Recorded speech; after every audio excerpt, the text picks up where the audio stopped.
sorry. The number you have dialed has been changed. I once knew this kid who was a grade above me. Walked around in high school like a lost puppy. He didn't really know himself, and he wouldn't even bother to figure it out.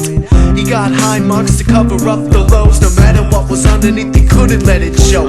After 4 years, he graduated from the locker. Right around the same time, he started playing doctor. His curious side led to new experiments. His experience led to more assessments. What was wrong with him? The question of depression was heavily invested in. Summertime and the scars start to show. Location opposite the elbow.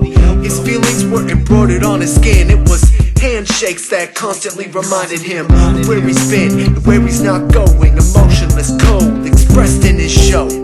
And now there was nowhere to roam. A pair of broken wings to match the home. Self-medicating, sitting on the train tracks, wondering who in the world had his back. No one did, he was no one's kid. His imagination wandered the world like the wind did. Self-medicating, sitting on the train tracks, wondering who in the world had his back. No one did, he was no one's kid. His imagination wandered the world like the wind did. There was no way he could ever have imagined a Schedule 1 over life pod had happened. Alcoholic, drunk, his dad was the same. How could he respect the man who shared his last name?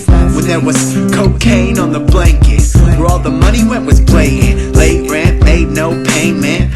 The relationship now had less than what it came with.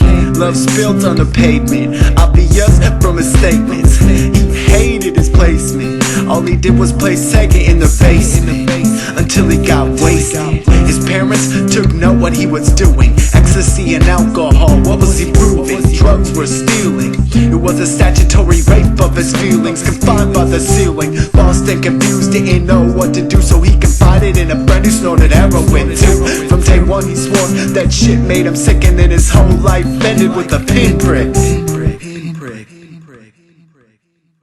Self-medicating, sitting on the train tracks, waiting for that shooting star to come back. His eyes were closed, he was barely hanging in. Doesn't wanna be attached to the stigma of heroin. Self-medicating, sitting on the train tracks, waiting for that shooting star to come back. His eyes were closed, he was barely hanging in. Doesn't wanna be attached to the stigma of heroin.